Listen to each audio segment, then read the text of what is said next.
Hola, en este video estudiaremos cómo es que el sistema operativo administra la información que almacenamos en los diferentes medios de almacenamiento secundario.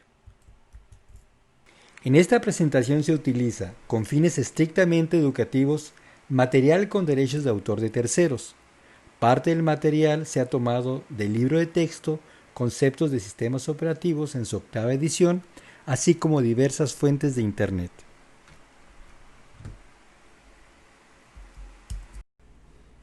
Hemos visto que podemos utilizar diferentes medios de almacenamiento secundario, por ejemplo, discos de estado sólido, discos duros, memorias USB, etc.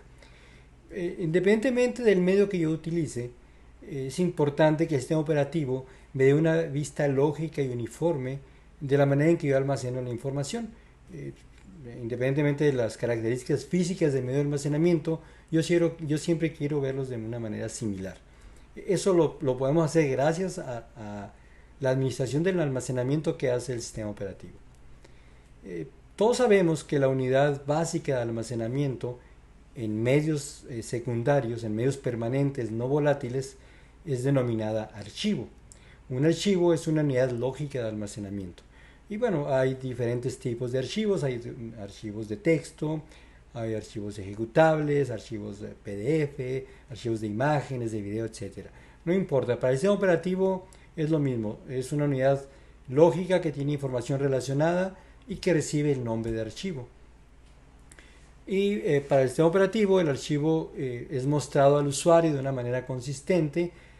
Sin embargo, los detalles ya físicos del almacenamiento los administra el controlador del dispositivo, que ya hemos estudiado, que es un módulo de software que generalmente construye el fabricante del dispositivo, ya sea del disco duro, de la memoria USB, del lector CD-ROM, etcétera. Y se encarga este programa de hacer la interfaz entre el sistema operativo y el medio físico. Bueno, los sistemas operativos tienen diferentes sistemas de administración de archivos. Por ejemplo, en los sistemas operativos Windows es común utilizar sistemas de administración de archivos como FAT o FAT32. En los sistemas Unix o Linux son comunes los sistemas X2 o X3. Y en ocasiones estos sistemas no son compatibles entre sí. Pero bueno, cada sistema operativo define este sistema de administración para presentar siempre a los usuarios de una manera uniforme la información que está en sus medios de almacenamiento secundarios. Lo que sí es común en todos los sistemas operativos es que los archivos se organicen de una manera jerárquica en carpetas o directorios. Y yo puedo tener diferentes niveles de carpetas, esto es, carpetas que contienen a otras carpetas, estas a su vez pueden contener archivos. Y también los sistemas operativos pueden determinar cuáles son los usuarios que tienen acceso a diferentes carpetas o archivos. Y dentro de las actividades de administración que tiene el sistema operativo con respecto a los archivos, están pues la de crear y eliminar archivos en carpetas y directorios. Y en todos los casos yo lo puedo hacer de una manera manual, esto es a través de comandos que doy en el intérprete de comandos, y en muchos sistemas operativos también lo puedo hacer de una manera gráfica a través de ventanas como Windows. También los sistemas operativos me permiten o me proporcionan primitivas o operaciones para manipular archivos y directorios. Por ejemplo, para moverlos, para ocultarlos, para cambiarles de nombre, etc. También ya a más bajo nivel, una correspondencia entre los archivos y el medio de almacenamiento secundario, sin importar cuál es el medio, ya sea un CD-ROM o un disco de estado sólido. A mí no me importa, yo voy a querer poder almacenarlos, ejecutarlos, etcétera, pero esa correspondencia pues la da el sistema operativo. Y también los sistemas operativos modernos me dan algunas operaciones para mantener respaldada mi información. Por ejemplo, si yo compro un disco externo, lo inserto, lo conecto a mi computadora, el sistema operativo lo reconoce como un disco nuevo y me puede preguntar si lo quiero usar como un medio de respaldo.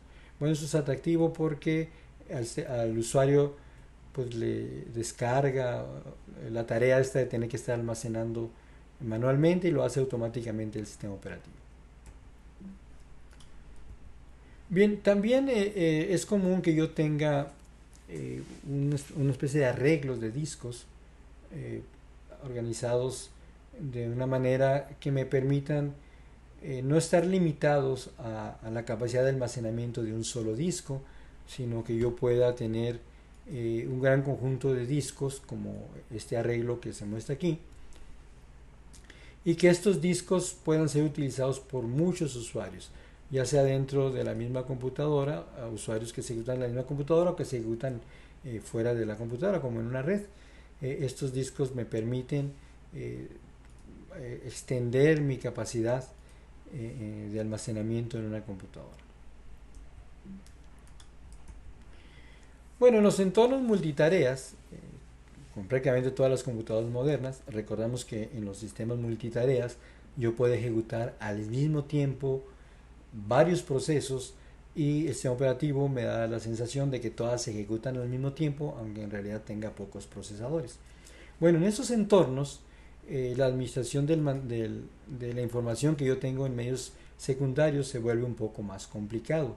Porque imaginen ustedes la información que yo tengo en un disco duro, el valor de una variable, si o los datos de un estudiante o de una cuenta de bancos que están en un disco duro, cuando yo quiero hacer alguna operación sobre esa información, imagínense por ejemplo que yo estoy inscribiendo a un estudiante a sus nuevas materias. Bueno, yo en el disco duro tengo cuál es la situación de un grupo, cuántos alumnos tiene un grupo. Probablemente yo tenga un cupo limitado, tenga máximo 30 alumnos y tengo un cupo de 29.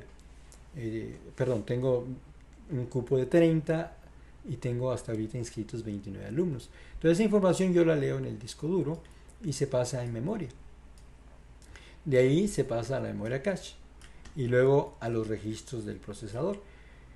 Entonces un estudiante se inscribe al curso, pero como hay varios usuarios y varias tareas, puede ser que al mismo tiempo otro usuario se esté inscribiendo al mismo grupo.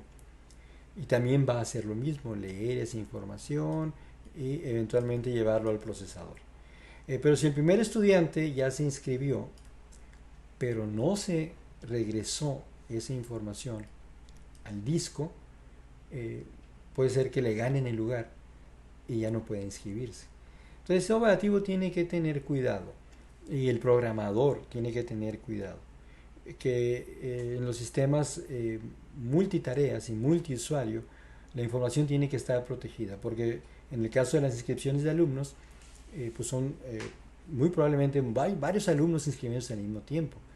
Entonces, esto lo vamos a cubrir en el curso, cómo administrar la ejecución de este tipo de procesos para que yo no tenga problemas debidos a lo que tarda la información en viajar del disco a mi proceso.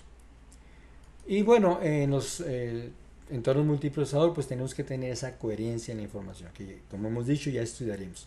Y en los sistemas distribuidos, los que se ejecutan en red, como en internet, pues esta información esta administración todavía es más compleja, pero lo iremos cubriendo también. Y bueno, lo que se busca pues es ocultar estas peculiaridades, veíamos, del hardware, a través de varias técnicas, particularmente tres que vamos a estudiar con un poquito de detalle. Algunas ya las hemos estudiado, pero son conceptos importantes. Uno de ellos es el concepto de buffer o buffering. ¿Qué significa? Lo estudiamos en las primeras unidades.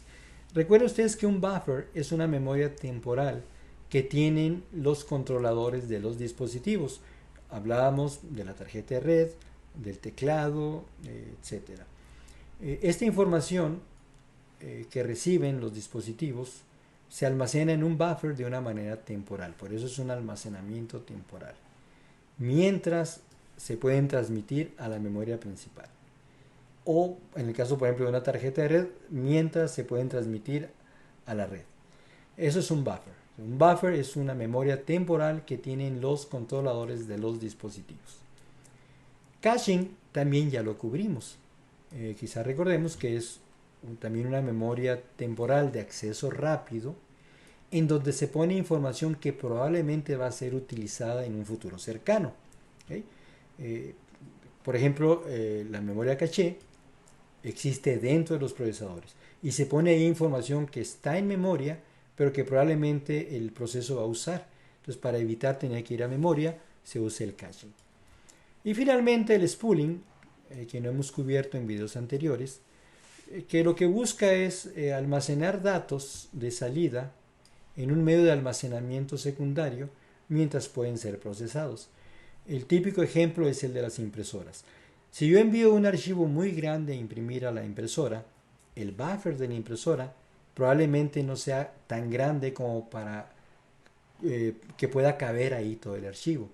Entonces, ¿qué es lo que ocurre? Pues esa información se envía a un spooling, a un spool, que es un archivo temporal en el disco duro, y se va enviando paulatinamente al buffer de la impresora para que se pueda imprimir sin problema.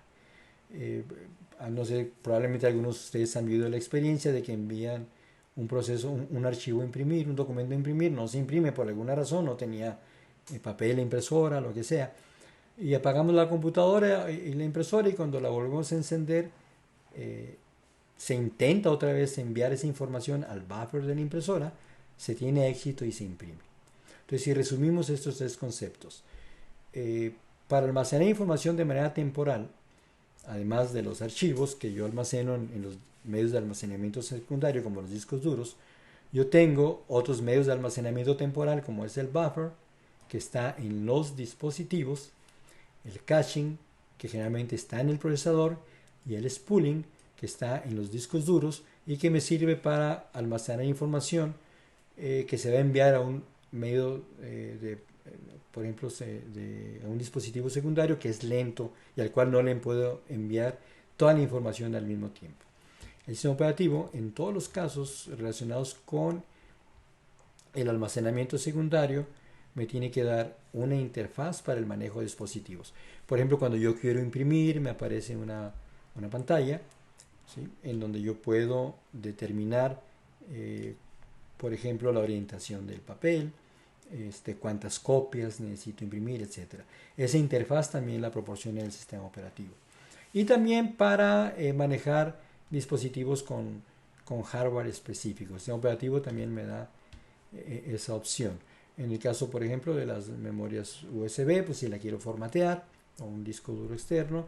En el caso de los reproductores o grabadores de CD o DVD, pues me permite también organizar la información ahí por archivos.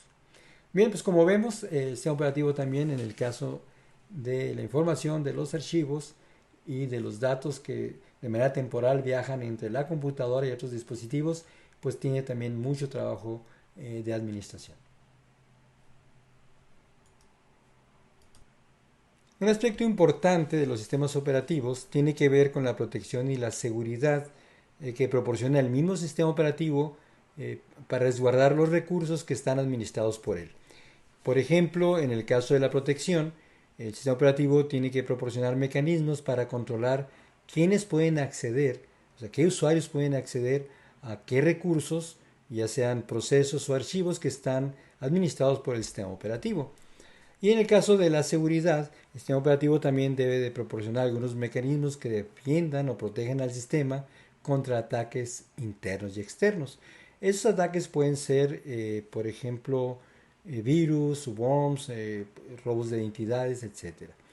En ese sentido, el sistema operativo Linux o los sistemas operativos derivados de Unix son muy atractivos porque permiten definir reglas tanto de protección de recursos como de seguridad a muy bajo nivel y por eso es que son tan populares y tan utilizados para servidores web. Servicios como Google, como YouTube, como Facebook, como Amazon están ejecutándose o se ejecutan bajo sistemas operativos Unix o Linux en particular. Y bueno, los sistemas operativos para poder proporcionar estos sistemas de protección y seguridad definen por una parte usuarios que se registran o que crean cuentas en los sistemas operativos y a través de este usuario se les proporcionan identificadores o user ID con un nombre y un número asociado, uno por usuario, y posteriormente se hacen asociaciones entre el usuario y los archivos y recursos a los que puede acceder. En esos sistemas operativos yo puedo definir, por ejemplo, qué usuarios pueden acceder a qué partes del sistema. Hay zonas que son privilegiadas o carpetas privilegiadas y solamente algunos usuarios con privilegios especiales pueden acceder a ellas. Y también es común que yo pueda crear grupos de usuarios a los que de una manera masiva les puedo dar acceso a algunos recursos o denegar el acceso a otros.